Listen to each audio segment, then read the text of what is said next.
Good afternoon. Welcome to the session of Debating Hinduism.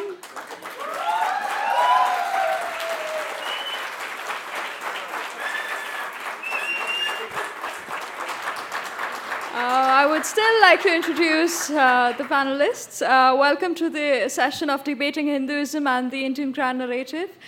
We have with us Rajiv Malhotra in conversation with TV Mohandas Pai. Rajiv Malhotra is an Indian-American researcher, writer, and speaker on current affairs as they relate to civilizations, cross-cultural encounters, religion, and science. At the peak of his career, when he owned 20 companies in several countries, he took early retirement at the age of 44 to pursue philanthropy, research, and public service. He established the Infinity Foundation for this purpose. He has authored many articles, provided strategic guidance to numerous organizations, and has over 300 video lectures available online. His titles include Invading the Sacred, Being Different, An Indian Challenge to Western Universalism, Breaking India, Western Interventions in Dravidian and Dalit Fault Lines, and Indra's Net, Defending Hinduism's Philosophical Unity. Founder-director of Infinity Foundation in Princeton, he also serves as chairman of the Board of Governors of the Center for Indic Studies at the University of Massachusetts, Dartmouth, and is advisor to various organizations. TV Mohandas Pai is chairman, Manipal Global Education, and former member of board and head of finance and HR in Infosys Limited. So we start the session now. Thank you very much. Thank you very much. Folks, let's give a big welcome to Rajiv.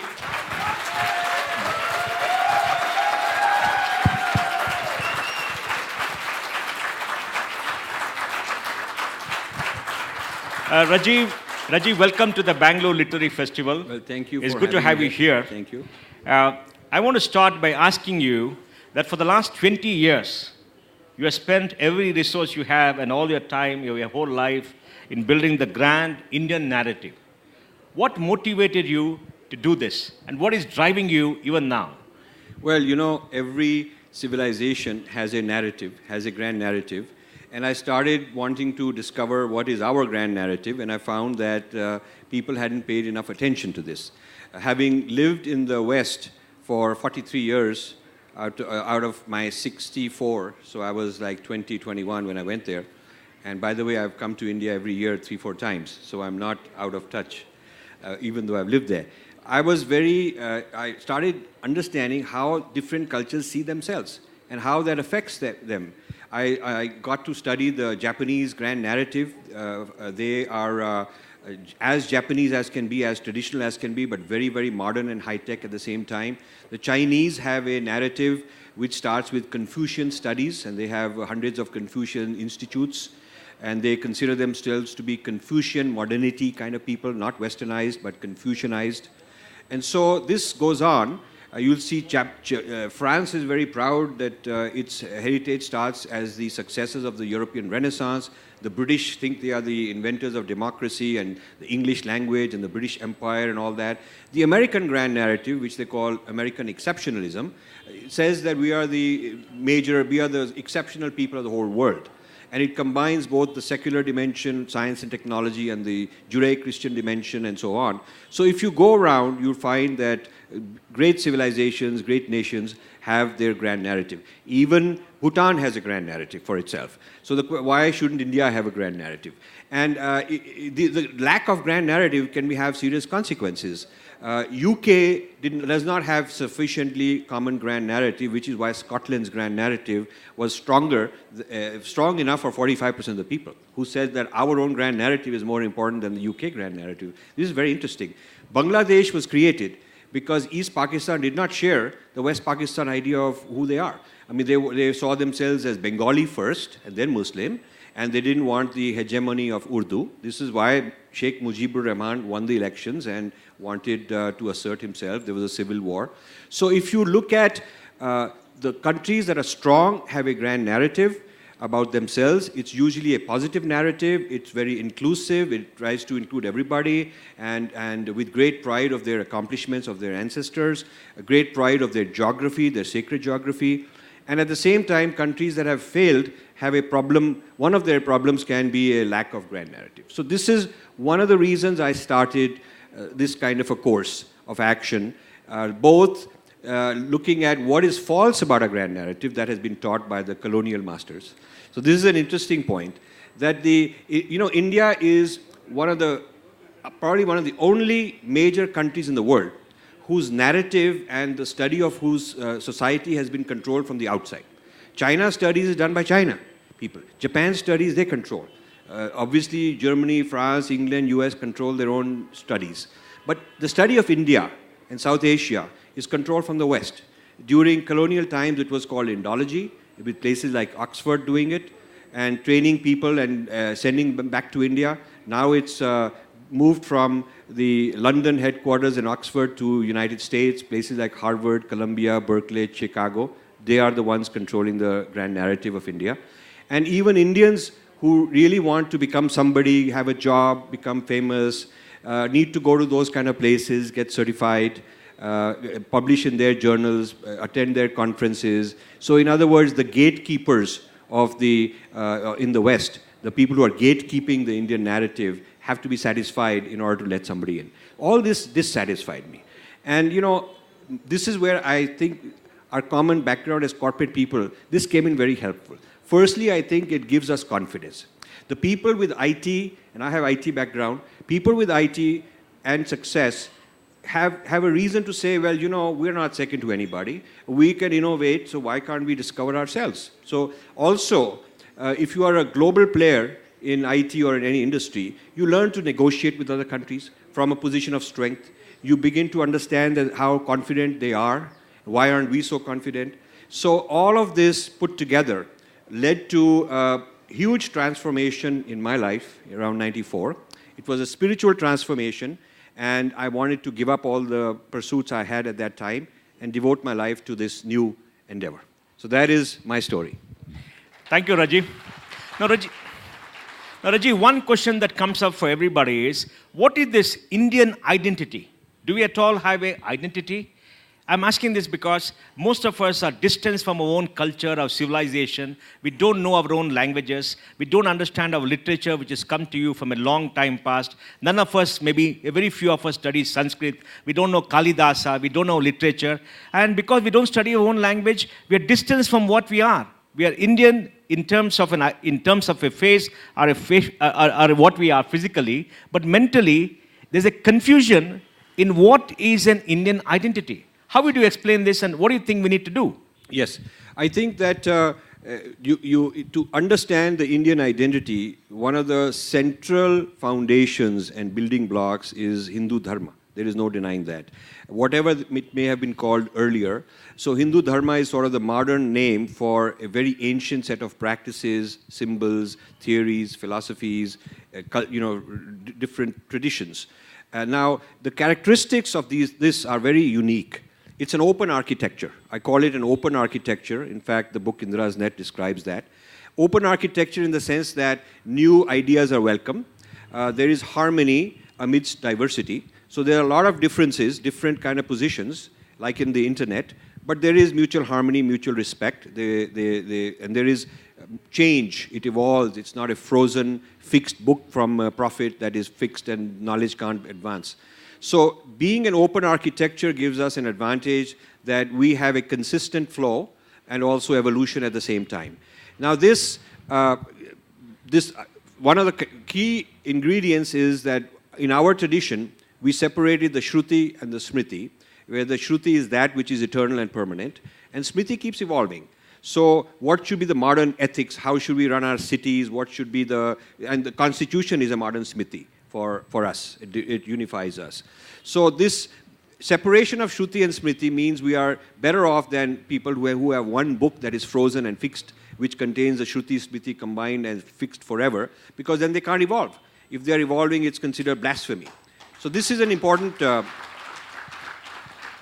Another important thing with us is the tradition of Purva Paksh, which I've described in detail in Being Different.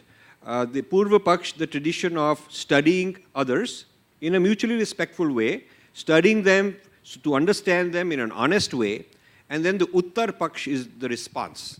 So this is like we must study others. We cannot, now that's unfortunate that we stopped doing that. In the classical period, we were very vibrant in Purva Paksh. And so we were always learning, there was a back and flow ideas. But somehow for the last 1,000 years, for whatever reason, the Purva Paksh is not that, it is sort of like we've got, let it atrophy, or we just became lazy or something. Today, we are not studying the West from our point of view. We are not studying China from our point of view. We are not really studying the major civilizations through our lens. In fact, they are studying us much more than we are studying them. I am told that Indian experts on China are generally reading American journals on China or going to American conferences because we haven't really done enough original R&D. We have to know the language, we have to be very familiar, and we have to have people who take as their whole career the study of a certain civilization. Like Americans have South Asian studies and you get your PhD and you go work all your life in the State Department and you work in South Asian studies, or you work in East Asian studies or Russia studies or Africa studies. So we need to create the international studies issue, kind of culture where we must first know who we are. Our identity we must understand, and then from our identity we can study other people.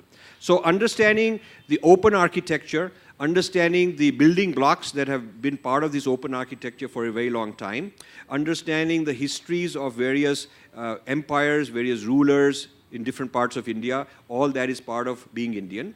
I meet friends, I have a group of friends who are Jats in Delhi. So they say, what can we do? So I said, create the history of the Jats. Start with yourself. There should be a history of each of the communities should be proud to sponsor research on their history. And the regional archaeology is so rich. If you look at the archaeology of any region of India, it goes way back thousands of years. But so much of that which is what our identity would be if we knew it. But it is not properly excavated. It is not properly polished up and taught. And the history books lag. History books lag these discoveries. Much of the lens that is in the history books is a colonial lens. It's a lens of almost like we should be embarrassed and we should have sort of self-hatred and we should be apologetic.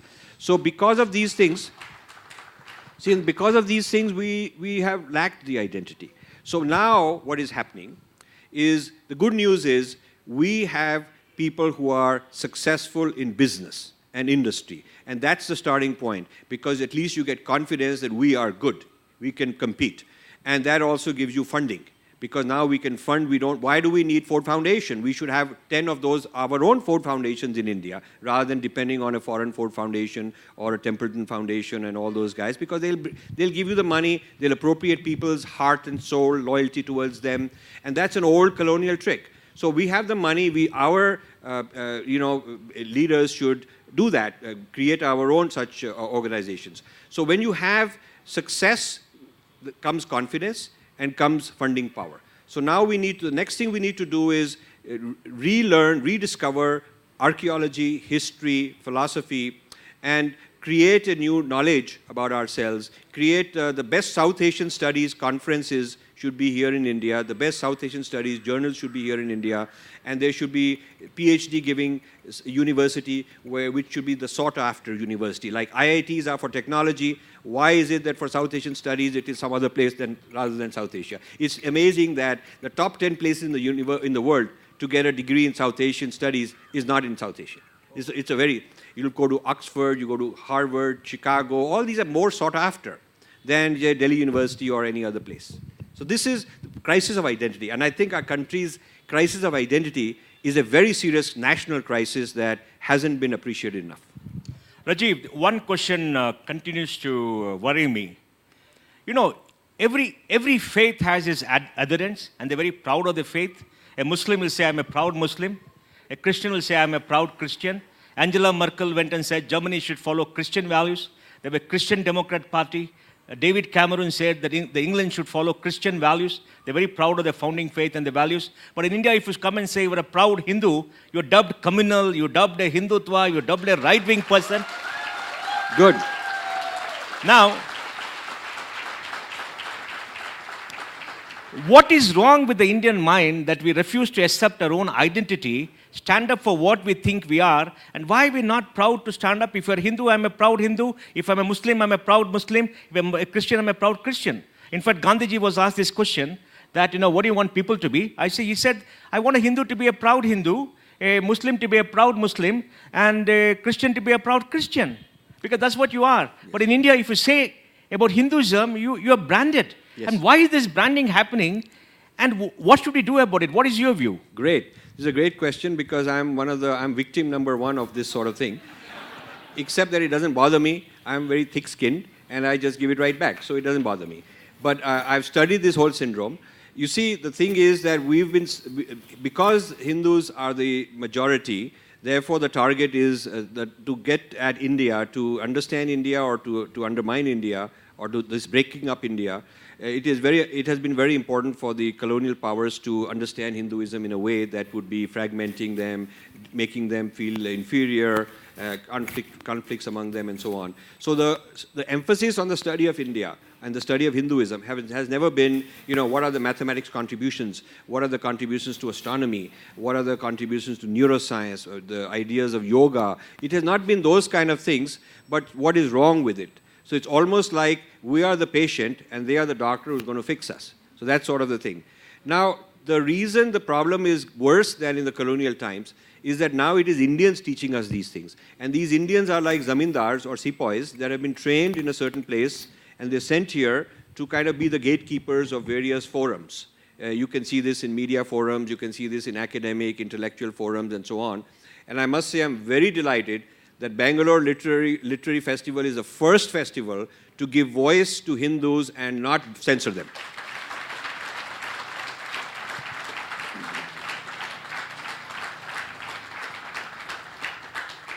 Because, all the voices should be allowed at the table.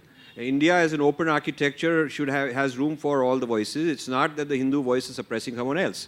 It's just that I'm from a certain heritage and therefore I have a right to talk about it in a positive way without being called chauvinist and all those things, fascist. These horrible words are imported. We don't have that kind of a history of those things happening. We haven't genocided people. We haven't got that kind of a history. But this imported theories, social theories that are imported, large number of them, whether it's Marxism, whether it's Freudian psychoanalysis, whether it's post-colonial studies and all kind of new things going on, are very fashionable. And that is where the youth who are very bright and go to good colleges are sucked into such programs. It's become elitist. And the media loves to quote this because it makes them feel like they are superior and so on. So this deep inferiority complex that we carry and a sense of awe of the West means that we follow their lead intellectually. And this means that we are not in a position, the thinkers, the leaders in the social sciences have not been in a position to really honestly excavate who we are on our own terms, much less reversing the gaze and responding to other people. So this lack of identity and shame and a sense of almost like you have to start by apologizing is a very sad thing. I found that 20 years ago, or somewhere around 10, 15 years ago, there's something called Education About Asia. It's a magazine in the US. It goes to 20,000 school teachers who teach about Asia. And I wanted to sponsor a special issue on India because they had never in their history featured India. They would feature China, Japan, Southeast Asia. It's about Asia, but they never featured us.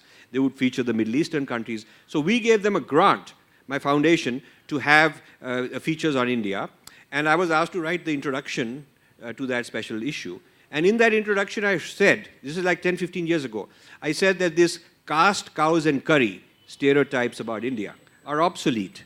And this is a limited view. And the American child, when he grows up, he will be dealing with Indians who will be technological leaders. I said that 10, 15 years ago. And they did not believe that. So I said that rather than being caste, cows, curry image that you are teaching, you are handicapping the American because he will not know how to treat an Indian properly and compete. It is in the interest of the American side that you must understand the strengths and appreciate other civilizations, just like Americans appreciate themselves. And so the the purpose of this special issue is to educate Americans about the future power that India is and the past power that it used to be at one time, so that Americans know how to deal with mutual respect. Now, it is interesting.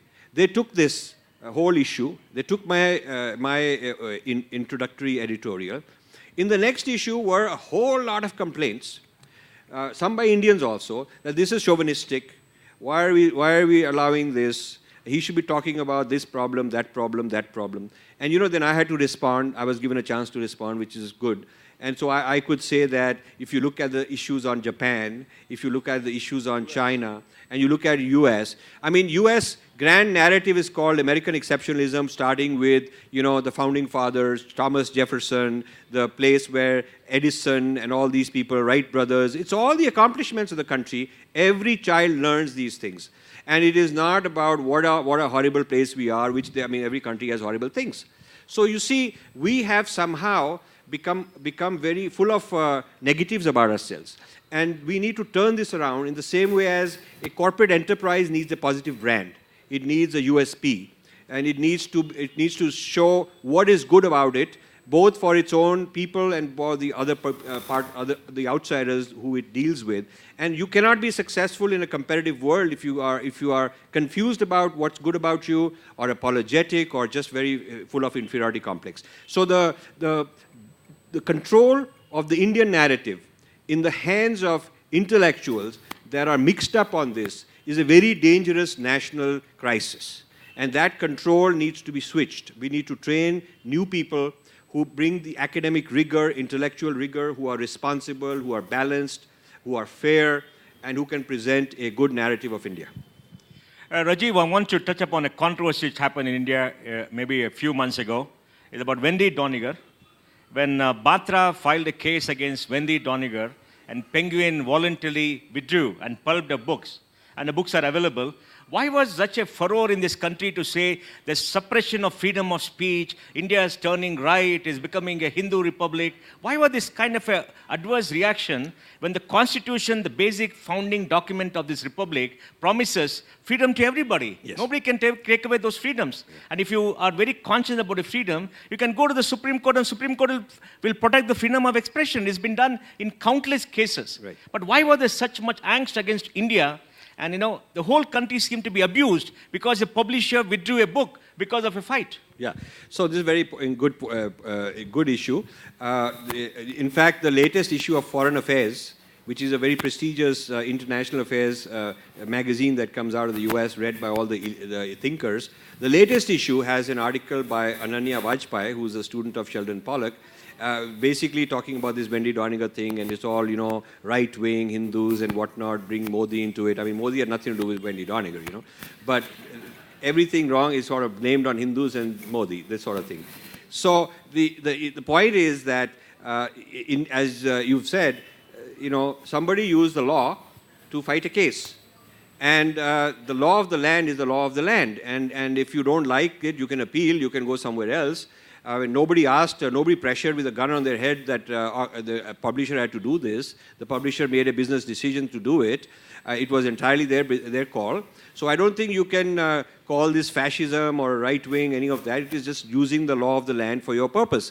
Now, the same law has been used to ban Da Vinci Code because Christians were offended. And the same law, Satanic Verses by Salman Rushdie, because Muslims were offended. So there was no big uproar, no big international crisis declared because India banned those kind of books at the past. When a Hindu uses the same law for his purposes, it suddenly becomes like it's a big deal.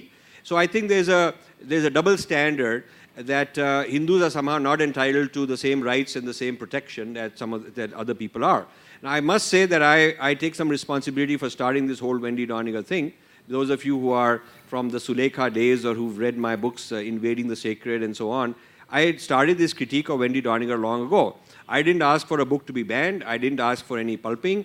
I basically said I want my response to be heard. So I responded her books with my books and created a huge, many of you are here because from that day, onwards, a lot of mobilization, a lot of awareness was created. And I was concerned that this Freudianization Freudian sexualization of Hindu deities, goddess, symbols, claiming that Ramakrishna and Vivekananda had a homosexual affair and Ramakrishna sexually abused Vivekananda, all this kind of nonsense by imposing some Freudian way of interpreting things. And so much vulgarity also in some of those interpretations, which I bring out in that book.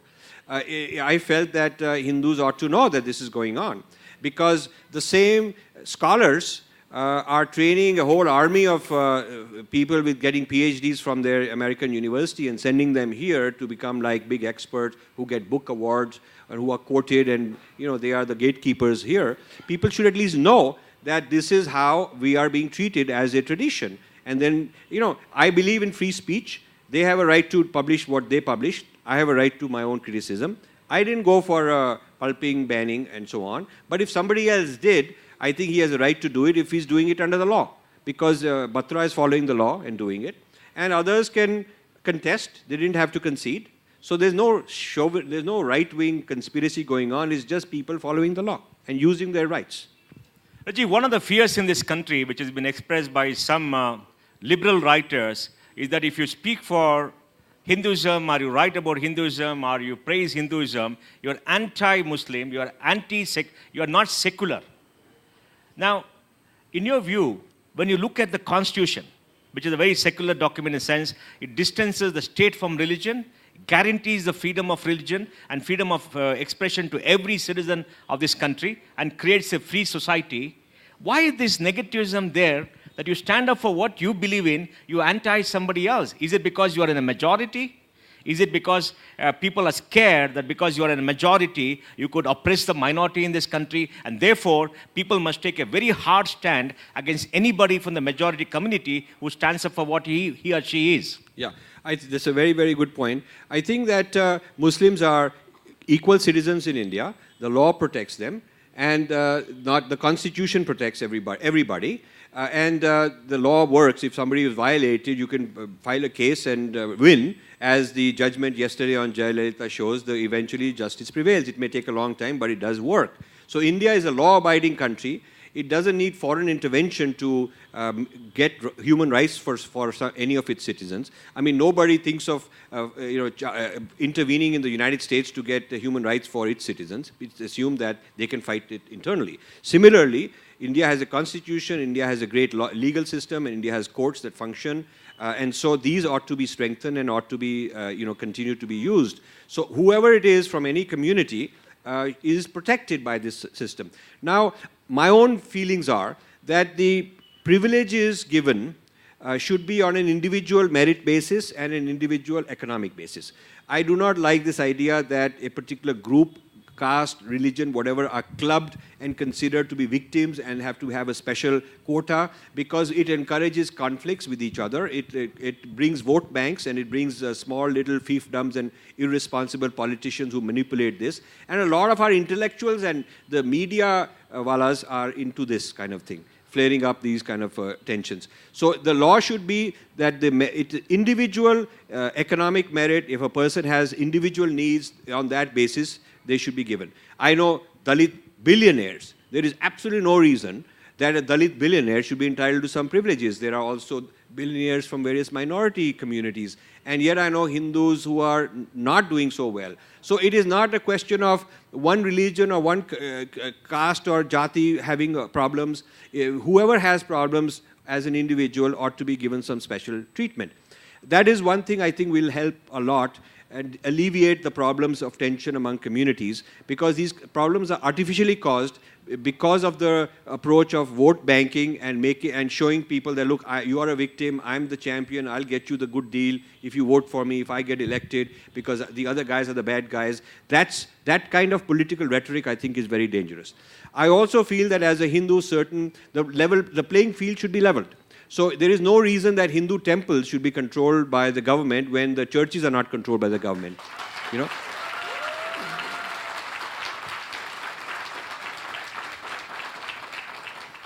And we should have a uniform civil code, because everybody should be equal under the law. It should be no difference. So my feeling is that you'll be branded a right-wing fundamentalist tomorrow, Rajiv. But you know, the interesting thing is that I saw so many panels here in this literary festival where they're talking about women's rights, and they're blaming who's done what, what everybody's blaming somebody else. I didn't see rights of women in the Muslim community being an issue under the laws, because the Uniform Civil Code would help some of them. So I think that also this very selective. So the three big things I would like are, one is free the Hindu temples and let Hindus run their own temples. The IS officer has no business collecting all the money and then figuring out how much will be for the Ganesh Puja and whether we get to paint or not. It is not their job. Let the people of that faith run their own traditions. The second is individual-based, merit-based, and need-based allocation of resources for those who are underprivileged, for those who are economically disempowered. And the third would be a consistent legal system for all Indians. In fact, the same rights of Indians from Jammu and Kashmir down to Kanyakumari, with no particular state being separate or special in any way. Rajiv, we have a fundamental problem in this country which we have to address as citizens. There are fringe elements in every community. You have the fringe element in the Hindu community, you have some fringe element in the Muslim community, and even the Christian community, we have some fringe element. They intrude upon the majority, and the majority keeps quiet, and they stand up as the voice, and everybody, the whole community gets abused. The whole community is downgraded because somebody speaks to them, and then it creates a feeling of negativism. In your view, how has America tackled this? I think America has tackled this to a great extent. Europe has tackled it to a great extent. Yes. They evolved in the society. What should we do to stop these fringe elements from capturing mainstream thinking and becoming and saying that they're the voice of the mainstream and spoiling everybody? Yes, this is a very important question. You see, what India lacks. One of the good things we can learn, well, there are so many good things we can learn from the West also. One of them is there is a space called public intellectual. There is an independent public intellectual space in those countries where you don't have to be representing a particular faction, a particular partisan view. There are plenty of free-thinking intellectuals, and they get a lot of space. Now, India needs to cultivate more of that. We need the free-thinking public intellectual. I have sacrificed a lot because I did not want to join any group of any party or any of that and just try to be my own free thinker, which means I have more freedom to, and it also means I don't get anybody's help. I'm on my own. And I find that it is very difficult as a Hindu free thinker, to get a seat at the table.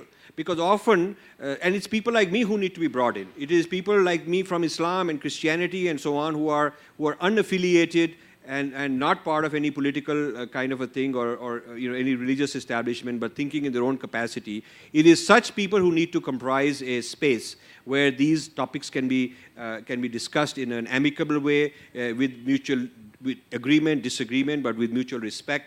So why aren't there more literary festivals and TV interviews and other kinds of forums where they are allowing and encouraging voices like this? And why is it that unless you are speaking as a member of this party or a minister of that party, you are nobody and nobody wants to hear you? So I think one of the things that America did very well is to encourage public intellectuals who can speak for themselves with authority, who are responsible for what they are saying. And such voices have made a huge difference on society, and I wish there were more such people. Rajiv, let's talk about your books now. You've written 4 books, you're writing a few more books. Can you tell us how the idea of the first book came, the second book, the third book, the fourth book, and what you're going to write in the next few years? I mean, what is the theme behind is there a sequencing, or it is random, or do you have a grand narrative and a grand plan? Okay, the first, very good. My books have 2 categories. One is disrupting what I think is false or prejudiced against our civilization. And the second theme is constructing what I think is a positive. So I do disruption and construction, and sometimes I alternate. So the first book was Invading the Sacred, which was a critique of Western academic psychoanalysis of Hindu deities and symbols and gurus, and it was a very bad or vulgar kind of whole school of thought, which I must say, as a result of my work, as a result of the support I got from many of you and others, that those people have subdued. They are not as loud and active as they were, and the kind of following they used to get, the kind of blind faith they used to get from blind following they used to get is no longer the case. So they're kind of on the margins. They're still around, and that's fine. So that was a book which got this whole movement started. Then I wrote Breaking India. By the way, the Kannada edition of Breaking India, which has a foreword by Bhairappa, is going to be launched in 2 weeks. 2 weeks we have it here. So Breaking India is on how the grand narrative of India is being broken by all these interventions into Aryan versus Dravidian, into Dalit versus this one, this minority versus that one. Who are the funding agencies? Who are funding all this? Why are they doing it? What is their agenda? And what are the mechanisms by which such training is done to create new intellectual leaders who can be breaking India in an intellectual narrative sense? So that was the second book, and that is done exceedingly well. It's in Tamil, English, Hindi, and will soon be in Kannada. And then the third book was Being Different. Now, Being Different is not a political analysis or consequences, but a philosophical book on what is there about dharma which is special. What is the architecture of dharma? What are the core tenets of dharma which differentiate it from the Western civilization? How would dharma civilization be different than Western civilization in what are the core ideas? Each chapter, each of those 5 major themes is enough to be a whole book by itself. In fact, my publisher said, you should write 5 books. It's just that I have so many more books to write that I can't take that much time and write 5 separate books. So I put it all into one book, so it's very dense. But people who read it slowly, read it a few times, will get the benefit, and I'm glad I met before this many dozens of you who are actually readers of that. So that's encouraging. Then the latest book is Indra's Net. Now, Indra's Net is about the open architecture and how a certain kind of prejudice I'm criticizing a certain prejudice which claims that modern Hinduism is not a continuation of traditional Hinduism, that there is a big disconnect and contradiction between Adi Shankara's Vedanta and Swami Vivekananda and all the Hinduism that follows from Swami Vivekananda. So there is this whole school called Neo-Hinduism which claims that Hinduism is a modern artificial religion, it didn't really exist, and so I'm giving a response to that. So these are my 4 books. I am now writing several books. One of them is going to be on the grand narrative of India. That is a book I'm going to write. Another one I'm writing is on hijacking of Sanskrit. Hijacking of Sanskrit, which is going on. Certain schools, like Columbia University and a few other places, have very, very powerful scholars whose interpretation of Sanskrit undermines the traditional interpretation in a very serious way. Not that they are not entitled to their point of view, but I'm entitled to giving a response to that. That is all I'm doing.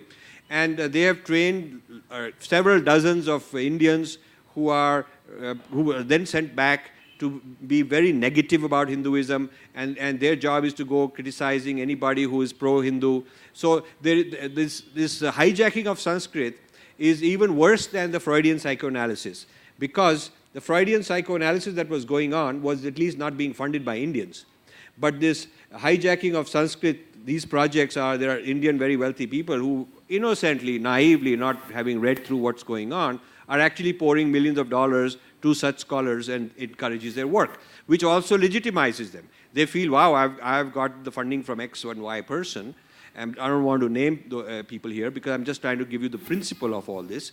And so I'm going to write a book on that also, exposing how the interpretations of Sanskrit and Sanskrit texts are being compromised and twisted by people who are not from within the tradition, who are not practitioners, who really don't understand it, but they have their own agendas.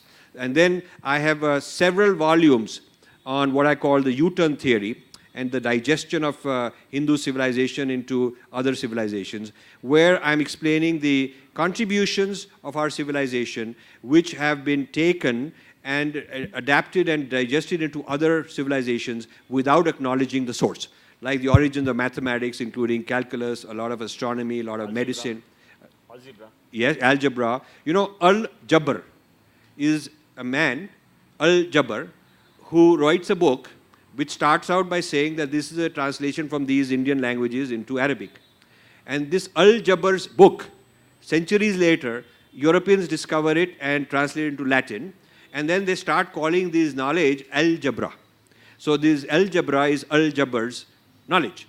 But Al-Jabar himself acknowledged that this is Indian knowledge. So there's a lot of stuff like that.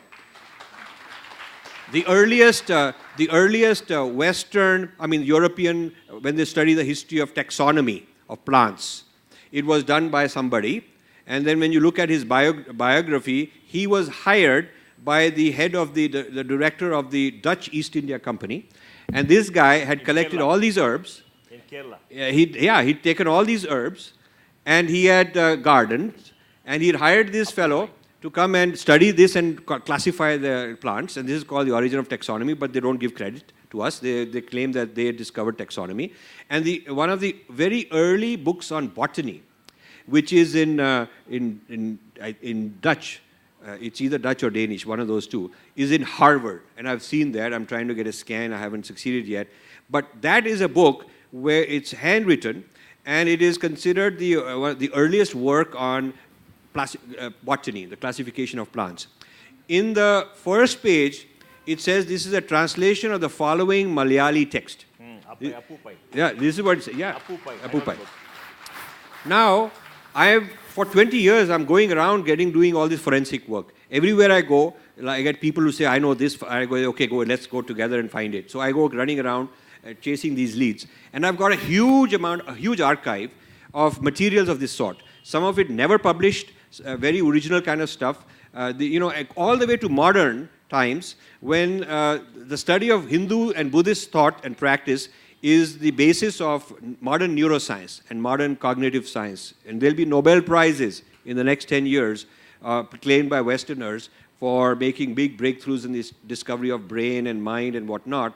But when you look at their biographies, who they learned it from and who that they learned it from, it's invariably that the person learned it from some technique from a Hindu guru in Rishikesh or something, or a Buddhist, they got initiated into Buddhism, they studied that for all their lives. So how the Dharma traditions are feeding the modern mind sciences is a very, very big story. So I'm going to produce 6-7 volumes on this U-turn theory and digestion. And there's many other things I also want to do. Folks, now we'll have a Q&A. Those of you who want to ask questions, please come and stand there. Please come and stand there, then I'll ask few of you. Rajiv, final question, I want a short answer. Do you foresee a time when Indians are going to fund research and studies on Indian civilization to give the Indian point of view to the world and create scholars who speak for all of us? Yes, Indians will, and my friend Mohandas Pai already is. I want you to know that, and many others will follow that example. Okay. Yes, please ask a quick question. There was a session here where the topic was how to stop ISIS from entering India. And the final conclusion was that majoritarianism, meaning Hindus, dominating the view, should not prevail. And Hindus should be more compassionate. And later this evening, there's going to be Kashmir, the Valley of Tears. Now, whose tears are they talking about? Do they ever talk about the Kashmiri Pandit tears? Please elaborate on that, Mr. Malhotra. So obviously, the idea of helping a minority should not be by knocking down the majority. And this is something where I'll tell you the Americans are very good. The affirmative action in America is not anti-Christianity, is not. Okay? You are a poor person from various backgrounds and there are all these programs for you, but it is not because you have to knock down and there's somebody who's anti-Christianity and so on. So this what you've described is sort of a symptom, one of hundreds of such examples of this syndrome which causes internal conflict. It's very sad. Yeah. My question is regarding this prevailing topic nowadays in our country, the question to secularism. Because I've been studying this college and I am following you from long time. So whenever I say like I am proud to be a Hindu or I am proud Hindu, and if I am a true Hindu, I am a true secular. Because we have the concept of Sarvadharma Sambhav, equal mutual respect for all the religions, not like having tolerance, because there is a huge difference between tolerance and having mutual respect, which I learned from you. So I just want to give a focus on that, so that youths who are sitting here or the people who go outside And it should work as a chain reaction because it's a time when we need to create a mass movement of this dharma where everyone, each one of you sitting here. Okay. You got to ask Rajiv the question. Okay, good. So there's an important point. Secular is a very important new breakthrough for Europeans because they had a certain problem. The problem was that the church believed in exclusivity of the discourse, the narrative had to be in civil life. And so they had a problem which we don't have. So we don't need a solution, we don't need a medicine for a disease we don't have.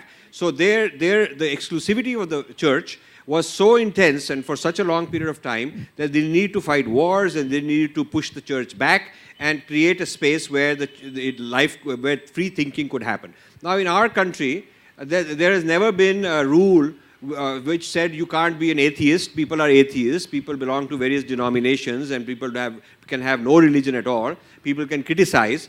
So we did not have the same problem for which no heresy. There is no concept of heresy. There is no concept that you have this blasphemy. You can disobey. You can argue against God. The whole. If we had more time, I'll show you how our own shastras are very critical, self-critical, and so on. So the problem that secularism was meant to solve, Hinduism is a built-in solution to that. That is, I think, what he meant. Please. Rajiv, I just want to add a point. I think people should read the Constitutional Assembly debates when it was debated whether to use the word secularism in the preamble to the Constitution. And Dr. Ambedkar said we should not use the word, I think if I'm right, because we are not what Europe was. Yes. Our Constitution gives freedom of religion to everybody, yes. Yes. and by nature, it is secular, so we don't have to use the word. Yes. It's only, I think, in 1975 that Indira Gandhi brought in the word in the preamble for whatever reason. Yeah. So, in the Hindi edition of this amendment, it says Sapeksha Dharma, which means all-inclusive, diverse dharma. And in the English edition, they translate it as secularism. So it's very interesting that Sapeksha Dharma, you can claim, is our constitution because in Hindi version of that amendment, that's what it says. And it was L.M. Singhvi who insisted. He took Indira Gandhi's pen, and that's what he says. He took Indira Gandhi's pen and he crossed off secular and called it Sapeksha Dharma, and that's what Indira Gandhi signed. Yes. Yeah, so my question is that in your opinion, should religion be determined by birth, in which family we are born in, what is our parents' allegiance, and how important is the reading of scriptures of not only the religion we subscribe to, but the other religions also help, how does it help in understanding of our own religion? So you're saying, should it be I'm not sure I understand the question. Should it be the girl, the woman who decides? Is that what your question is? No. My question is that my family is a Hindu. Okay. So should I be a Hindu because I am born in a Hindu family? Okay. So you should choose your own faith. You should choose your own faith. Your parents raised you naturally in the family tradition, but under the law, you have a right to choose your faith. Under the law, you can choose any faith you want. And so the issue is whether you are making a choice out of pressure, whether somebody come and convert you because you're a poor person, they put you in a school, and otherwise you can't get admission because you don't belong to their religion, you want to be in the convent, and so you have to convert. If there is pressure, economic pressure, educational pressure, I'm against that. But if a person who is well-educated, understands what choice they're making, and it's not based on any kind of compulsion and wants to choose a religion of their own, they should be able to do so. And remember, there's no punishment for you for what is called apostasy. That is relinquishing your faith. There's no punishment for you. You're very lucky. One more question. Okay, can we do this? Can 3 people ask a question? I'll give 1 answer. Right. Okay. All right. There's so many people lined up. I'm sorry that we don't. Yeah. My question to you is, sir, you were very hopeful with Narendra Modi coming to power, and this is with respect to your criticism of our diplomats not using our dharmic soft power efficiently to build strategic relationships in the neighborhood, especially with respect to China.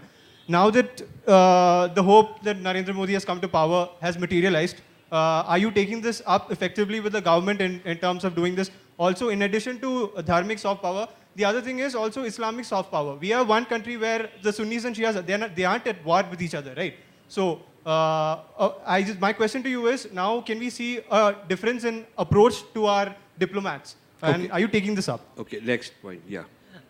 Rajiv ji, my question is ki, like the mind projections that is there in the mindset, everything depends mostly on the media, and the media is pro-liberal or left-liberal media.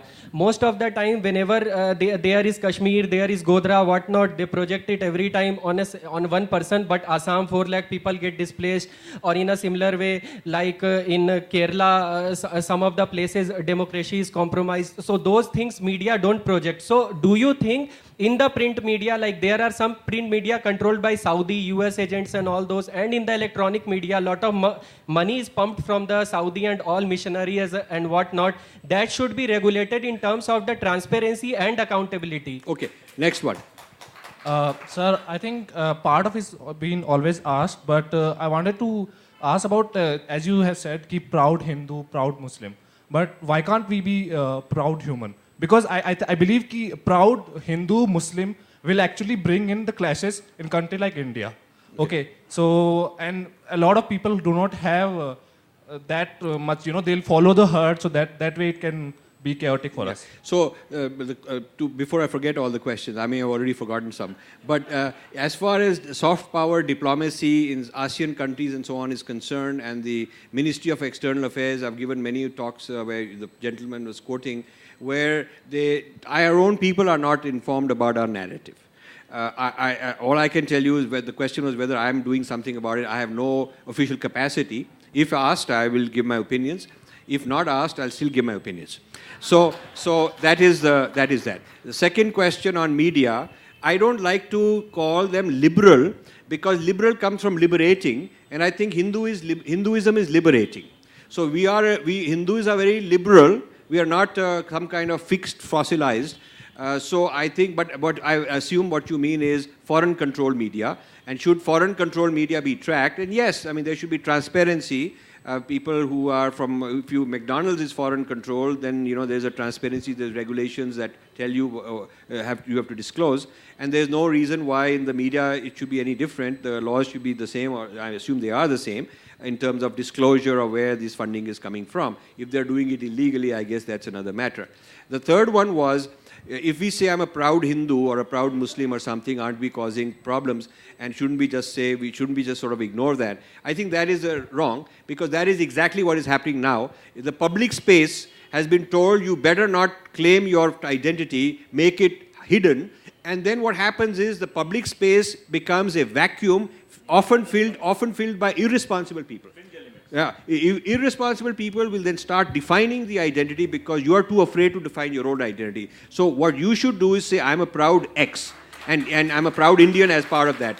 So we should, in fact, challenge this view that says that don't say you're a proud Hindu, it will create problems and all that. Because being a Hindu is an open architecture, is not somebody who's threatening anybody. We've never had an army to go out and conquer people. We've never gone around trying to convert people. We have no injunction from God which has got anything like infidel or kafir that says you got to do this to them. So why is being proud, open architecture a problem?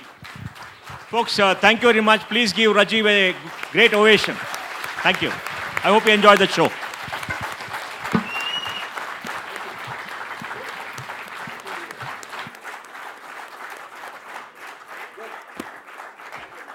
Thank you. I'm signing my books over there. Yes, I will.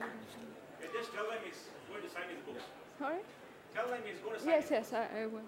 Thank you very much. I'd like to remind the audience that both the authors will be signing books behind the stage in the author signing area. So you're requested to proceed there.